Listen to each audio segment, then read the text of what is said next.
geography is the visible condensation of time. It is literally all that we have of time. It's somehow, when you have so much of it that you have to pile it up, you get geography.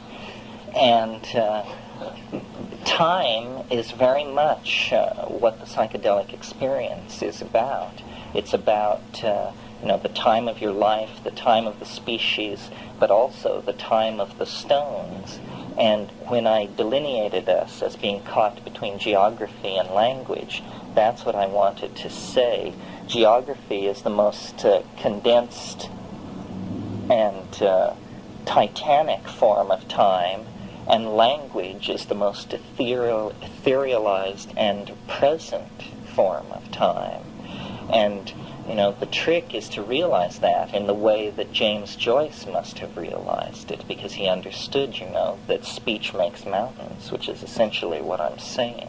And I think this is a shamanic idea, the power of speech and the awareness of eternity. These are the two things, because the shaman really does, I think, when you get it out of Bora and out of these outlandish languages that are not even literate languages. They've only been assigned alphabets for purposes of study.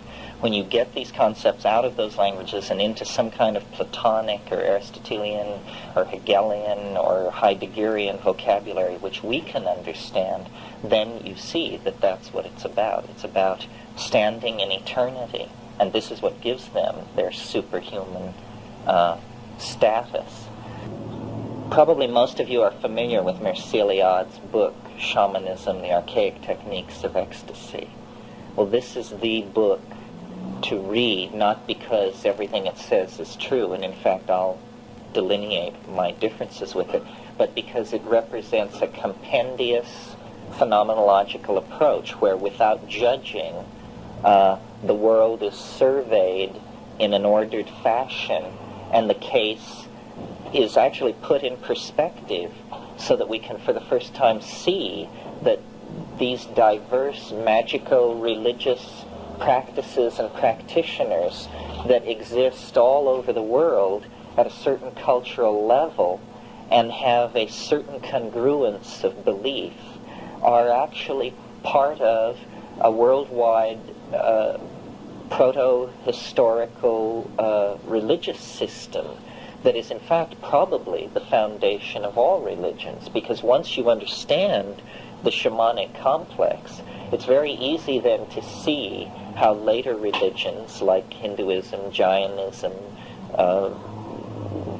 all of them arise on a foundation of shamanic motifs, so that and Iliad investigates and delineates the shamanic motifs, and some of them are superhuman ability to handle fire, shamanic flight, ability to cure, which you mentioned, which is the primary social function of the shaman, which really, I think, puts in perspective the fad of shamanism, which has enveloped our culture recently, because our stress largely, though not entirely, is on what the shaman experiences for himself.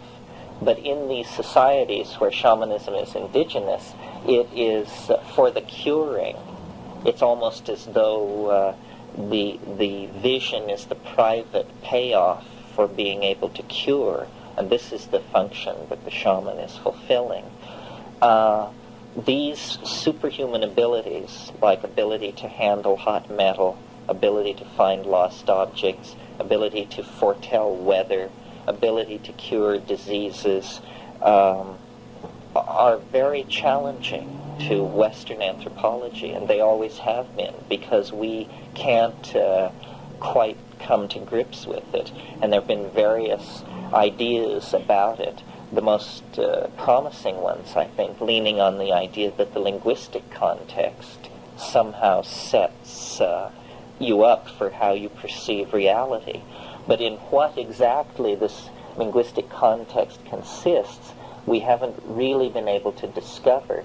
The linguistic context becomes extremely plastic under the influence of hallucinogens, where, in fact, the word can become flesh, almost literally. And we have to remember when talking about what you can do with hallucinogens, that our approach is, when we take them, I think, most of us, largely scientific, which is take the drug, do as little as possible. This is known as not interfering with the experiment, and see what happens. And this is a very useful technique. It's the one that I favor most of the time, because I like my life pretty much the way it is and don't seek titanic transformations. But if you take these things and do things, dance, swing through the trees, expose yourself to wilderness isolation, and that sort of thing, I think it's pretty clear you can fairly quickly reach a place where other people have very little to say to you.